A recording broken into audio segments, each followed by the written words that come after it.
Yo, what's good, y'all? Seeps here, back with another video. And today we're gonna be getting you guys better at offense on Madden 25, giving you guys some tips and tricks on what you need to know about the game. I don't want to waste a bunch of time with an intro. I want to get straight into this and help you guys out. So let's get going with this shit. First and most important tip that you need to know to get better at offense: have your playbook. A good playbook and a good scheme will change everything on offense and on defense. For this video, we will be using the Browns offensive playbook, and the reason I say that is because we have really good meta type formations in shotgun and also some really good off meta formations. Now, you'll probably hear a lot of people say, oh, you run meta, you're athletic. Don't listen to those fucking idiots, please. Meta is meta for a reason.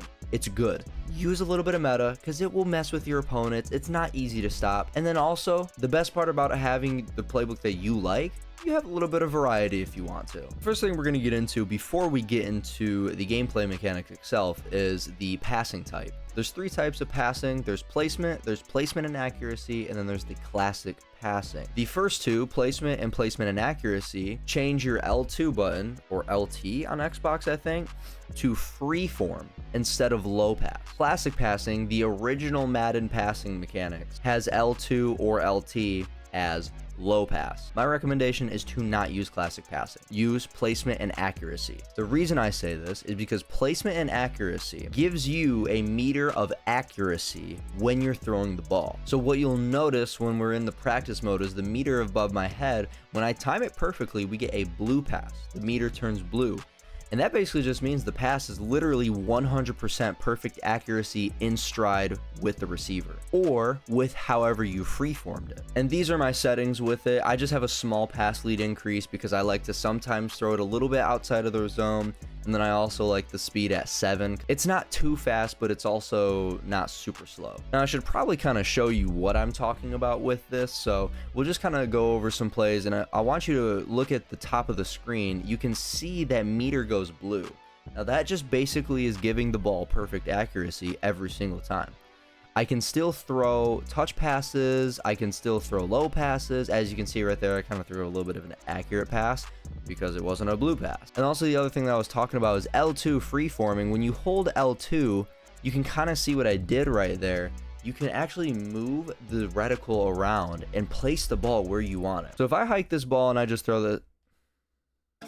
Yes, I had to go to offense only. That defense was screaming. So if I just hike this ball and throw this ball regularly without holding L2 to freeform, I get a blue accuracy pass, put it in stride, perfect. But what if we have a defender sitting right on top of Elijah Moore? Well, if we hold L2 before we throw it to Elijah Moore right here, and then use the left stick to aim where we want to throw this ball away from the defender, of course, you can see that we can actually move the meter around and throw it in a different angle. Now, it's tough to really show how good freeforming is unless it's in a game, but it really lets you throw the ball where you want to. Like, I can throw it behind him, I can click on and go run and make a play. I kind of threw it a little bit behind him right there. But freeforming gives you a lot, and I can get it away from those defenders.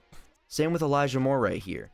Usually that ball would be going to the right very far. We can actually throw it a little bit behind him and up, and get him moving forward while also keeping the ball clear of any defenders that might be in the area and whatnot. And another thing, just going back to it, even with freeforming, you can still blue pass and you can get perfect accuracy on passes every single time. It's just when you're freeforming and get a blue pass, it'll put perfect accuracy on where you place the ball. So keep that in mind when you're throwing freeform blue passes. All right, now actually getting into the new gameplay mechanics that are really going to help you guys get better at this game. For years, Madden players have been looking at these stock concepts and they're like, man, I wish I could move this post route up just a little bit without smart routing him.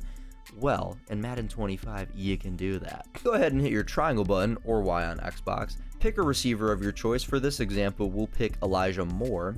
And you can see in this bottom left corner of the wide receiver hot route screen, L1 is a custom stem. Basically what you're gonna do, you're gonna hold down this L1 button, and by using the D-pad or the left analog stick, I like to use D-pad because you have more control over it, just hit up and down and you can see, you can customize how deep this route actually goes. Now what I will say is I custom stem literally every single play.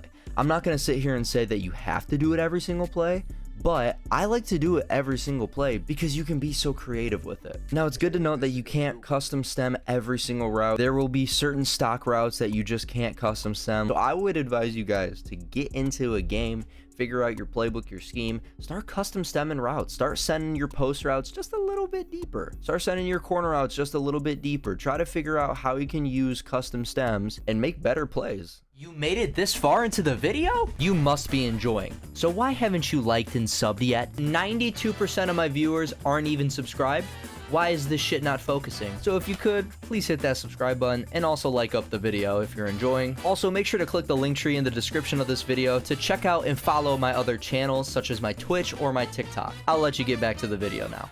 How many times have you gone into a game and, oh no, my opponent's running a glitchy meta blitz and it's screaming, he's sending 85 people at me.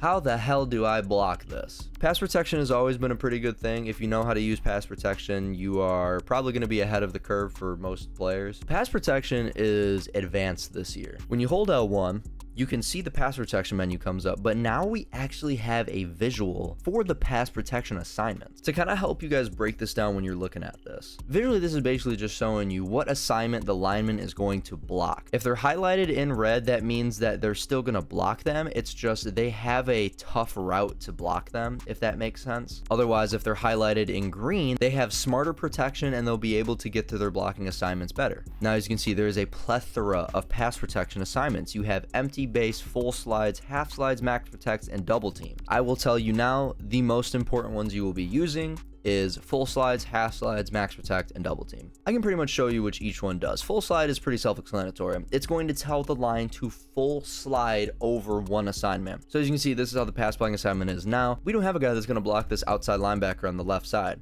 We want him to be blocked because that's our blind side. So let's go ahead, hold L1, pass protection menu comes up, and we're going to full slide to the left. Now, that changes the assignments to go slide all the way over to the left, block those guys. Now, you're probably wondering what these little fire icons are. Those little fire icons are actually indicators to tell you if this guy is a blitzer, he is coming through untouched. And I can prove that to you that this is right every time because when I hike this ball, that right outside linebacker comes through screaming untouched. This is really nice for players because not only does it tell you, hey, this guy is who you should be throwing the ball towards. So for example, if I saw that this guy is a fire icon, I'm going to put Chubb on a flat and I'm going to throw it instantly. Now he's in man coverage, so I get absolutely blown up, but you kind of get the point. It also tells us, hey, this guy probably is blitzing. Maybe we should block the running back as well. Now we have a halfback icon above there, so when we hike this ball, now we actually have protection that's a little bit better and gives us way more time to throw a great pass. So what's the difference between a full slide and a half slide? The full slide will take your entire line and shift their assignments over. Half slide will take whatever side you're sliding towards and it will slide that side of the line towards. Now, as you can see, as I just half slided the line to the left, it actually made the assignments for the right guard and the right tackle not as good. That's basically because for this blitz, the full slide works a little bit better. The difference between full sliding and half sliding is definitely based on what blitz you're facing, and that's why it's just good to understand what each one does because it can really help you in the future when you're playing against a bunch of different blitzes. Honestly, from what I've noticed, when they are highlighted red, it doesn't really matter. It's just that for certain blitzes, sometimes like they'll just come through untouched and it will just be a whole thing. So that's why it's good to try to get your guys highlighted in green, but if you can't, it's not the end of the world. Now, the other feature you're probably wondering about is what is this M icon above that linebacker? This is hard to explain every single time I explain it. Basically, the M is the guy that the running back or the extra blockers are going to pick up. So for this example, we have one extra blocker. That extra blocker is the running back. The other extra blocker would be the tight end. Also, it's really quick to note that linemen can technically be extra blockers. If they're only sending 4 and you have 5 linemen blocking, you have an extra lineman. So it's also important to remember that when you're mic IDing. So we already have the halfback icon over that right outside linebacker, and that's just thanks to the pass protection really just setting up perfectly for us after we full slide. But if we don't have that halfback icon above there, or it's always just good to mic ID him, we're just going to hit X or A on Xbox. We can now move this mic ID icon with the left stick, and we're just going to put it over this right outside linebacker. Now, the mic ID is moved over to him. The running back is going to know to block him first. So we just hike the ball. He goes straight to that right outside linebacker, picks him up. We have way more time to throw the ball. And when you're playing these blitzes like this, I'm telling you, that extra second, that extra 2 seconds that you get is the difference between a 10-yard play and a 10-yard sack. And then just the last 2 things. Max protect, pretty self-explanatory. It will take everybody in the box and protect them. As you can see, now we have everybody in the box, tight end, running backs, and all the linemen blocking. And then double team is pretty similar to the mic ID, except it's just going to tell 2 of the linemen closest to double team their assignment. So we'll go ahead and hover that over the right outside linebacker, double team him. And you can even see now the right tackle and the tight end are going to go straight to that right outside linebacker and block him. So we can hike this ball, look at it, and as you can see, right tackle, tight end go to double team him. They fucking suck and their contract's getting terminated because that was the worst double team I've ever seen. I think my last tip for you guys would be creative. The way that you're going to lose games is by being stagnant, not making adjustments. But that is going to do it for this video. I hope you guys found this helpful. I hope I gave you some tips and tricks that really do help you win more games in Madden. I'll be making plenty more videos just like this. So make sure you guys subscribe so you can come back to my channel. Also, if you guys have anything specific that you want me to go over, put a comment down below and I'll take my time to read through them. And if I need to, I'll make a dedicated video to them. But I hope you guys have a good rest of your day, and I will see you guys in the next video. Peace.